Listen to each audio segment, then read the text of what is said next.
दोस्तों एयरटेल, जियो, Vodafone idea ने बढ़ाई मोबाइल रिचार्ज की कीमतें, बीएसएनएल बना सहारा।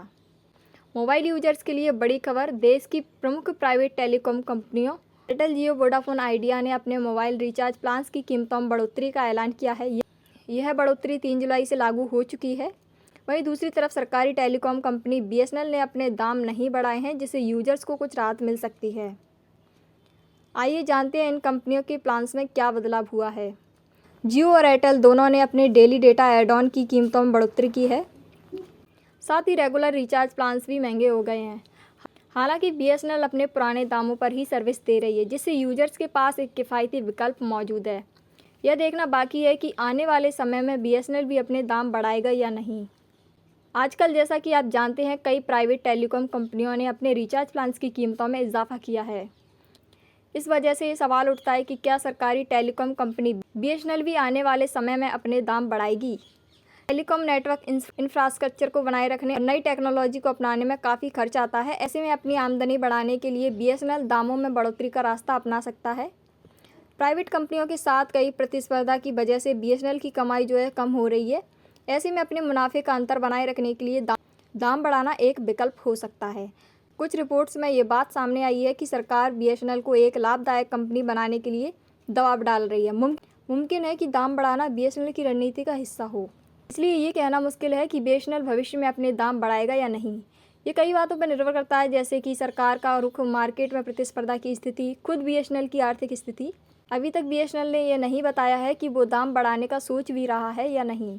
अगर दाम बढ़ाए भी जाते हैं तो बीएसएनएल ये सुनिश्चित करने की कोशिश करेगा कि उसके प्लान्स बाकी कंपनियों के मुकाबले किफ़ायती रहें। बीएसएनएल के ग्राहकों को इस बात पर नज़र रखनी चाहिए कि कंपनी क्या कदम उठा रही है और उनके लिए क्या बेहतर है।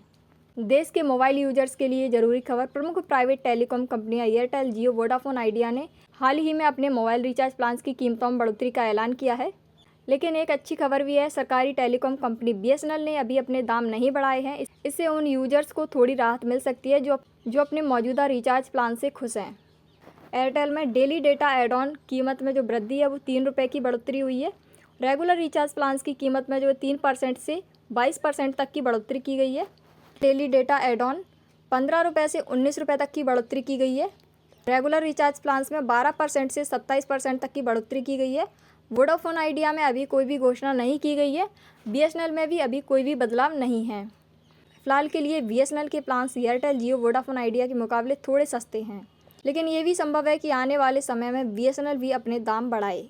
इस खबर से यूजर्स में निराशा है। जहां एक तरफ जेब पर महंगाई की मार पड़ रही है, वहीं दूसरी तरफ मोबाइल रिचार्ज महंगा होना लोगों के लिए एक झटका है। फिलहाल बीएसएनएल के प्लान्स प्राइवेट कंपनियों के मुकाबले सस्ते हैं। खासकर ग्रामीण इलाकों में बीएसएनएल का नेटवर्क कवरेज काफ़ी मजबूत माना जाता है। कुछ यूजर्स को लगता है कि बीएसएनएल की डेटा स्पीड प्राइवेट कंपनियों जितनी तेज़ नहीं है। कुछ प्राइवेट प्लान्स में ओटीटी सब्सक्रिप्शन जैसी अतिरिक्त सुविधाएं मिलती हैं जो फिलहाल बीएसएनएल में उपलब्ध नहीं हो सकती है। बीएसएनएल के प्लान अभी भी प्राइवेट कंपनियों के मुकाबले काफ़ी सस्ते हैं।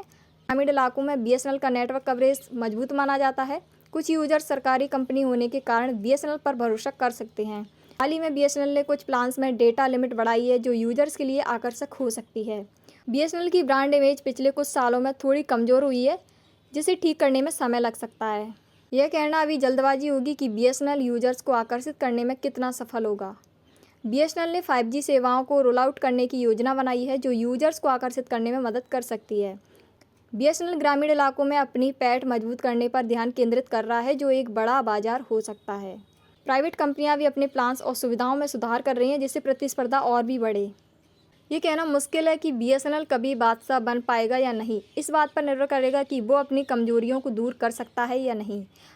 अपने नेटवर्क और सेवाओं में सुधार लाना, नए ज़माने की सुविधाएं और इनोवेटिव प्लान्स पेश करना, ब्रांड इमेज को मजबूत करना, तेज़ी से बदलती टेक्नोलॉजी के साथ खुद को अपडेट करना, बस यही समय बताएगा कि क्या बीएसएनएल अपनी चुनौतियों से पार पाकर टेलीकॉम जगत में फिर से बादशाह बन पाएगा। आई होप आपको मेरी वीडियो अच्छे से समझ में आ गई होगी। सो वीडियो अच्छा लगा हो तो वीडियो को लाइक और चैनल को सब्सक्राइब जरूर कीजिए। मिलते हैं नेक्स्ट वीडियो में। Thanks for watching.